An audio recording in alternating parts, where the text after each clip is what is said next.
அன்பு குறைகின்ற ஒரு உலகத்துக்குள்ள வாழ்ந்துட்டு இருக்கிறோம். வருஷத்துல ஒரு நாளை வைத்து அந்த நாள் தான் என் அன்பை காட்டணும் அப்படின்னு சொல்லி அநேகர் பிடிவாதமாய் சில காரியங்களை செய்து அந்த நாளை கொண்டாடுகின்ற காலங்களுக்குள்ளாகவும் நம்ம இருக்கின்றோம். ஒருவேளை 364 நாட்களும் சில நேரங்கள் மற்றவங்களை காயப்படுத்தி அந்த ஒரு நாள் நாம் அனுசரிப்பதுல எவ்வளவு பெரிய லாபம்னு சொல்லி நமக்கு தெரியல. பீகார் பட்டணத்துல சுனிதா குவர் அப்படின்னு சொல்லிட்டு ஒரு விதவை, அந்த அம்மா ஒரு மிட் டே மீல்ஸ் மதிய உணவை ஒரு ஸ்கூல்ல அவங்க ப்ரிப்பேர் பண்ணிட்டு இருந்தாங்க. அந்த ஊர் ஜனங்கள்லாம் வந்து எதிர்த்து நின்று சொன்னாங்க, ஒரு விதவை பிள்ளைகளுக்கு சமைக்க கூடாது என்று சொல்லி அந்த அம்மாவை அந்த கவர்மெண்ட் ஜாப்ல இருந்து எடுக்கும்படி ப்ரொடெஸ்ட் பண்ணிட்டு அந்த அம்மாவை எடுத்துட்டாங்க. 2 வருஷமாய் அந்த அம்மா அந்த ஸ்கூலுக்குள்ள நுழைய விடாதபடி ஒரு விதவை கைகள்ல என் பிள்ளைங்க சாப்பிடக்கூடாதுன்னு சொல்லி இருந்தாங்க. அந்த டிஸ்ட்ரிக்ட் மேஜிஸ்ட்ரேட் பிளஸ் அந்த ஊருடைய கலெக்டர் வந்து அந்த அம்மா கையினால் சமைத்த உணவை சாப்பிட்டு இதுல எந்த தப்பும் கிடையாது சாப்பிடுறதுல, அல்லது இதுல எந்த குறையும் கிடையாது, எந்த தீட்டும் கிடையாது, யூ கேன் ஆல் ஈட் என்று சொல்லி அவளுக்கு சொன்னதை அதற்கு பின்பு அந்த ஊரா 2 வருஷத்துக்கு அப்புறம் அந்த அம்மா வேலையில சேர்த்துக் கொண்டார்களாம்.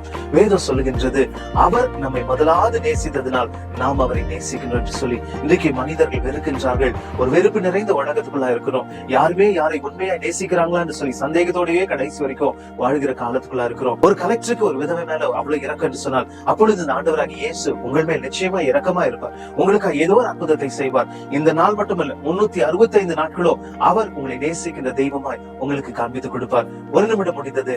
நாளை சந்திப்போம்.